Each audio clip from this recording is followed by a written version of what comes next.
Hi, everybody. This is What is the Constitution by Patricia Brennan Demuth, and this time we are looking at Lesson 10. It's titled We the People. That chapter is titled We the People, and so we're going to do the first thing that's looking at the pictures, headings, and stuff to get our brain ready so that in the part two, we can read the text and remember more. So if you've got your copy of the text nearby, why don't you go ahead and grab it? It makes it easier to study the pictures. And if you don't have your brain with you, please find your brain and put it in your head and turn it on. All right, so we're going to be previewing the chapter. Again, the point of this is to activate our brains. Brains, yum. And the idea to do that is to get it so that we will remember more and we'll be able to connect with what we read, what we notice. And so, again, we have reading strategies that we've been employing throughout this book. One of them, of course, is that if there are questions, you always want to read the questions before you read the section. In this case, if there are no questions, like this case, then change the chapter title into a question. So I'm going to change We the People into this question. Who are the people that are referred to in We the People?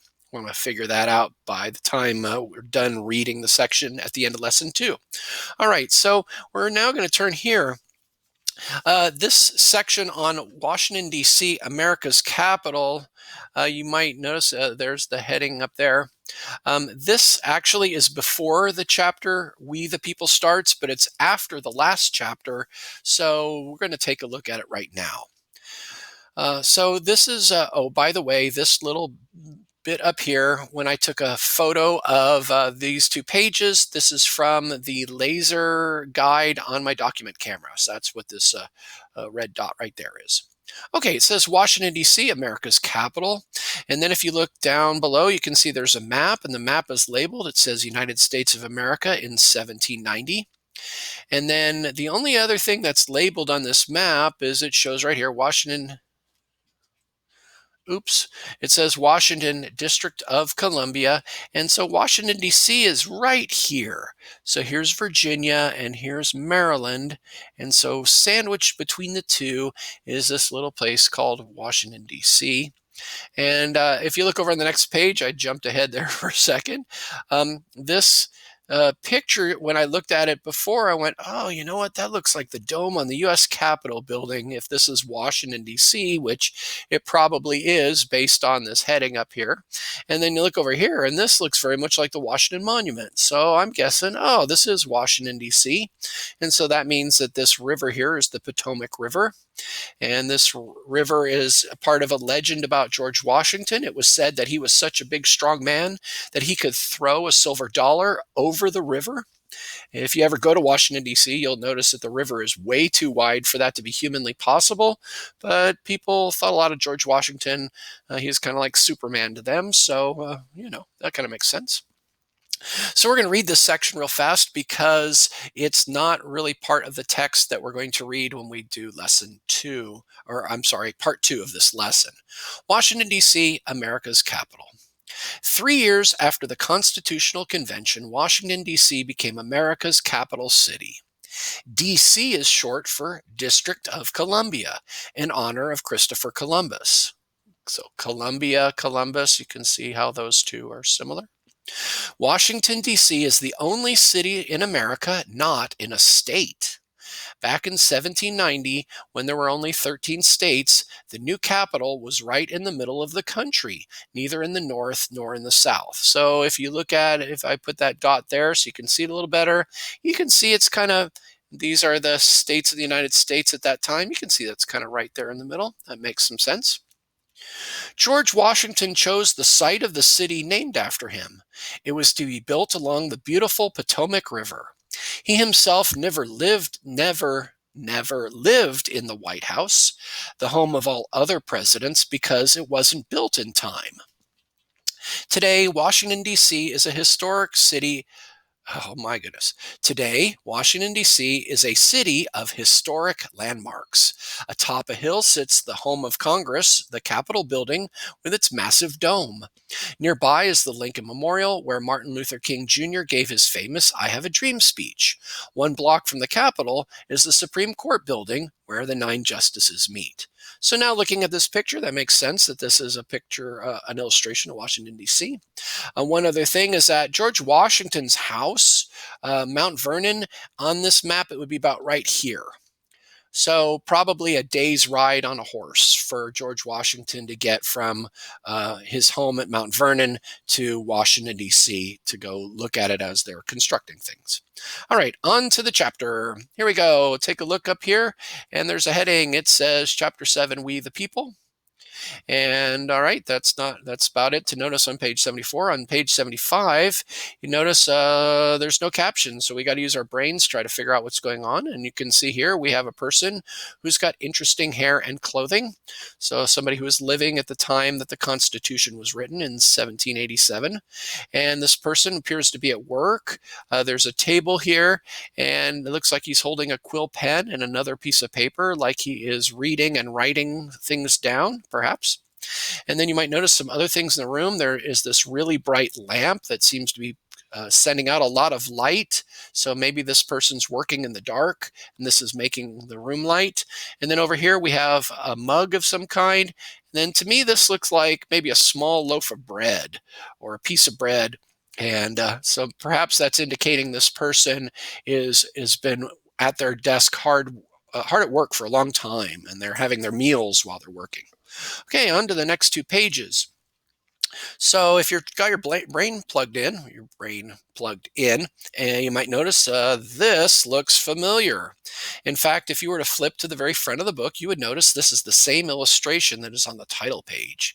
And it's got this We the People, and then there's a bunch of other fancy writing, and you can look at that more carefully, more closely, to try to make out the cursive that's there. But we've looked at that already.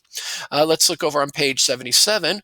In this case, we have a whole bunch of people together, and some of them are standing, and maybe these fellows are sitting. They all have the interesting hair and clothing that indicates to us that these are people living in the 1700s. And there's this person in particular. I'm getting used to seeing this face in our book, and I believe this is probably George Washington. Certainly looks like him. And there is a piece of paper here, and it looks like he is writing on it with a quill pen. There's an ink pot there. Perhaps this is Ben Franklin. And so, all right, moving on to the next couple of pages. Over here we have, it looks like we've got three people. So let's activate our brain and try to figure out what else is going on here. So again, they're in their interesting hair and clothing. And we can see this person here, and this is another face that I'm growing accustomed to seeing in this book. This looks like Benjamin Franklin, and it looks like his hand here is touching the top of a chair. Now, this chair also looks familiar to me, and if you flip through the glossy pictures in this part of the book, the fifth glossy picture shows a picture of a chair that George Washington sat in at the Constitutional Convention, and this looks like that chair. Because if you recall, the other people at those meetings, they sat in very different chairs that looked like these with rounded backs. And so perhaps this is George Washington's chair. All right, on page 79, when using our brains to kind of notice what's going on, I notice 11 people in this picture. Again, they have the interesting hair and clothing from this time in history, and it looks like most of them are sitting. There's a couple of people perhaps that are standing, and then these people that are right in the foreground in the front of the picture, it looks like they're kind of leaning into each other in a friendly way. Their expressions, they don't look angry, and this person has his mouth open, so it looks like maybe they're having a conversation. This person's telling this person something.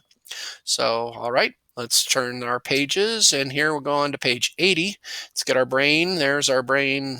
It's activated. And so what's going on here? Well, we have three people. They have interesting hair and clothes again. And in particular, what you might be noticing is in the front of the picture, we have this person sitting, and then these two people are standing. And the person who's sitting is kind of the center of our focus here in this picture. He's got a quill pen. Looks like he's writing. There's a pot of ink, maybe some blank paper here. So maybe he's writing things. And then there's this lamp that appears to be giving off a ton of light. And so perhaps that's also indicating that we have these people that are working hard at night to get something done. On the next page. So if you look at this page in your book, it's a little bit easier to actually read the words that are here.